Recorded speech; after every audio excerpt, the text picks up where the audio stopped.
prepared for what they got to throw at me. But the one I sleep with, the one I take out to eat, the one I be with, no. It's going to hurt me the more. Gonna hurt me the more. The Bible says his own brother conspired to kill him. They were jealous and upset and disturbed what God had promised him what he was going to be. And it's so sad. We as blacks so guilty of this sometimes. We don't never want to see each other excel or be promoted. What they say, like crabs in a bucket, want to snatch each other down.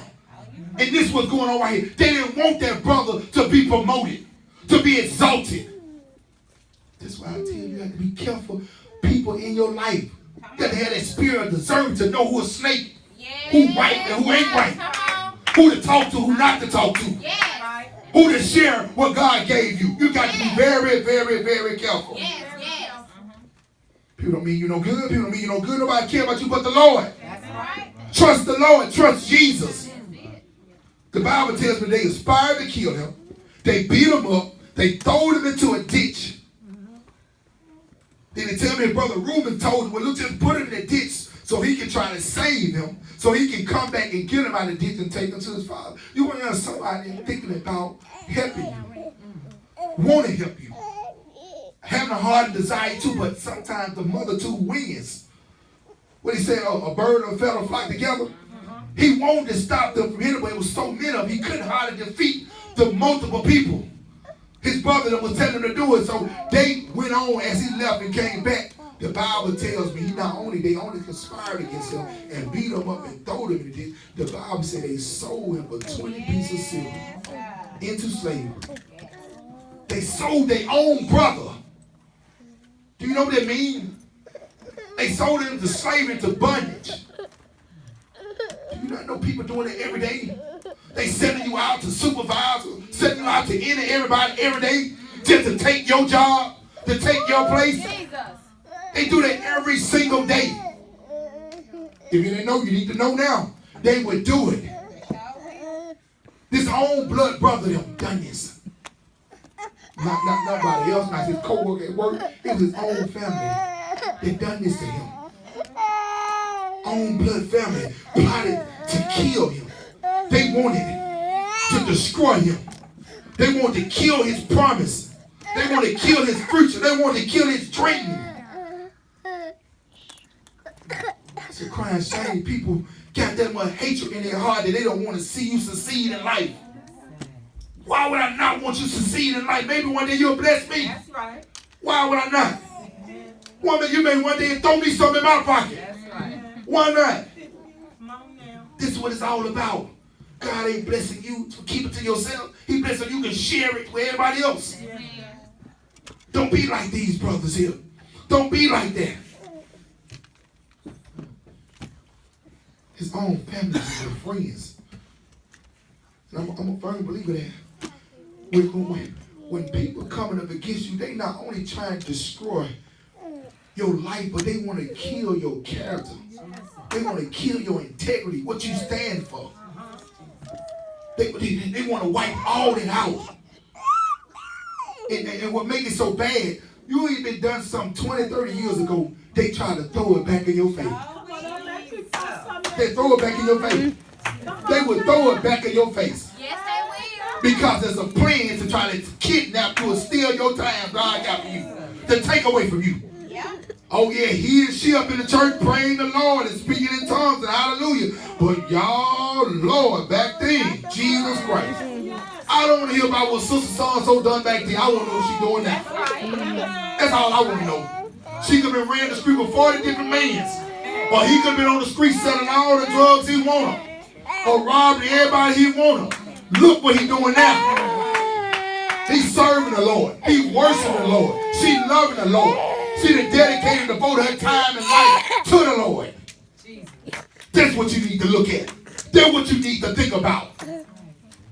Try to kill nobody. You know, I read the word, thou shalt not kill. When you look up that word, well, thou shalt not murder, when you look up that word, people think you actually talking about actually killing someone with a knife or with a gun. But it tells you, look up in Hebrew, it's talking about you can kill a person by scandalizing their name. Yeah. You can murder and kill their character. Yes. That's why I tell people, look at Don't you know that right here? Maybe you don't. I can come tell you something about this boy here. Bad and good. I mean, bad about him. And you don't even know him. Told he probably done this, had a whole bunch of women in his life. He ran the streets and he robbed Joe Blow the other day. Whatever, he just ain't no good. You don't know him. But I'm telling you about him. What I done just killed his character. I killed everything about him. Now, every time you see him, that's all you think about. You know, I ain't tell no story. Every time you see him, that's all you gonna think about. What I told you he been doing. I just killed and murdered that man just right there. So don't think it's physically stabbing and killing nobody. You can kill a person. Grandma told me and raised me the way, baby, you can't say nothing good, don't say nothing wrong. Just leave it alone. Just leave it alone. But then his brother him died. The Bible says that they beat him up. They conspired to kill him. They sat and plotted. Let's get rid of him. They sold him into slavery. And now I want to talk about these women now. We all hit it. But the Bible tells me that Potiphar's wife wrongly accused him of rape. The Bible tells me that he was a handsome man, Joseph was. Fine and handsome was. He probably didn't see back there. But the Bible tells me that he was handsome and fine, nice guy. And he was in the prison taking charge of everything. And Potiphar's wife tried every single day to lie with him, to be with him, to be intimate with him. But he refused because he was a man of integrity. He was a man of faith. He was a man that, look, I'm going to stay faithful to God no matter what comes my way. But she constantly, every day, all day, come be with me. Come lie with me. And he told her no. So one day, the Bible said he ran out while she grabbed and hold to him, saying, give it to me. And she takes his coat off. Some women bold nowadays. I tell you all the time. I know it's a whole other topic.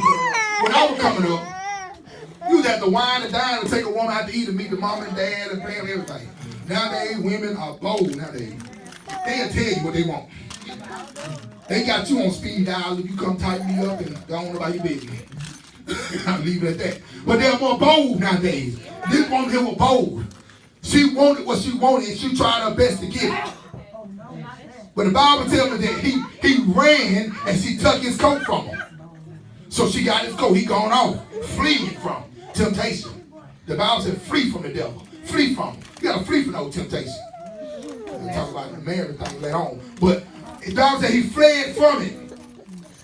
And when he fled, she took his coat. And then when her husband, Potiphar, came back, she said, look, this man, this old farmer, this Egyptian guy that you sent to me, this Hebrew that you sent to me, he tried to lie with me. He wanted to sleep with me. He wanted to be with me. Lying, accusing him. I used to be so hard on my wife sometimes. And she was right. She was right. You can't be wrong with some women sometimes. Some people would lie on you. Some people lie. I didn't agree when I first met her, but she was dead right. She was dead right. People come to you with all type of stuff, and they have a hidden agenda behind it. And destroy your marriage and your family if you let them.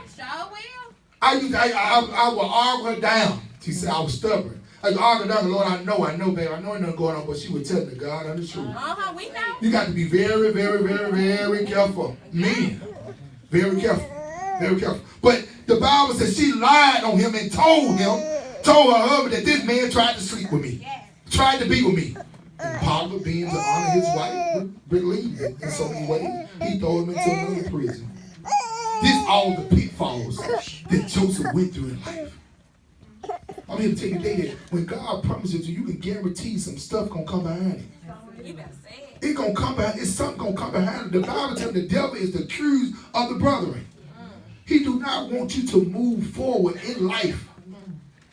He don't want you to get what God got for you. Anyway in his power, he gonna try to stop it. So you better be ready. You better be prepared. You better have that word inside of you so you can know how to deal with it. People right today plotting up against you, smiling in your face, ready to stab you in your back. And I wrote down here that people dig and ditch for you every day. Planning to stop your destiny. Planning to kill you. Planning to destroy you. They don't know. They fail to realize that you are covered. Tell your neighbor that I am covered. I am protected. I am protected. Ain't nothing you can do to me. Ain't nothing you can say to me. That's right. I'm covered by God himself.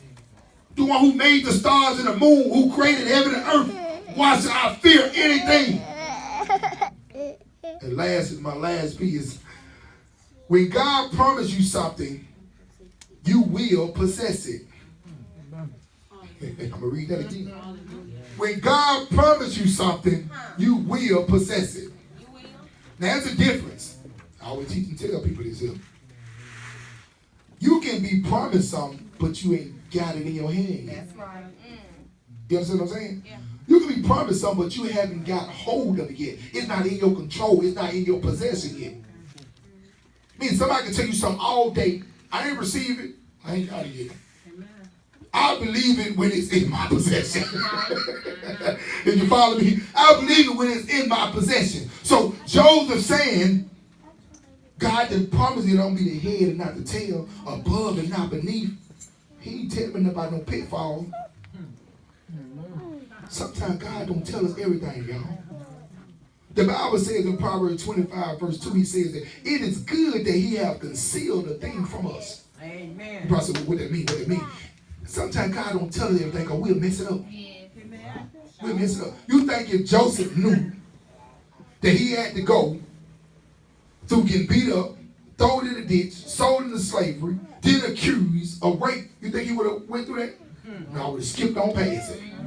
Take me straight to Pharaoh's house so I could become second in charge. We don't want to go through no pain, no suffering, no tests, no nothing. Don't you know your tests make you a great testimony? Don't you know your trial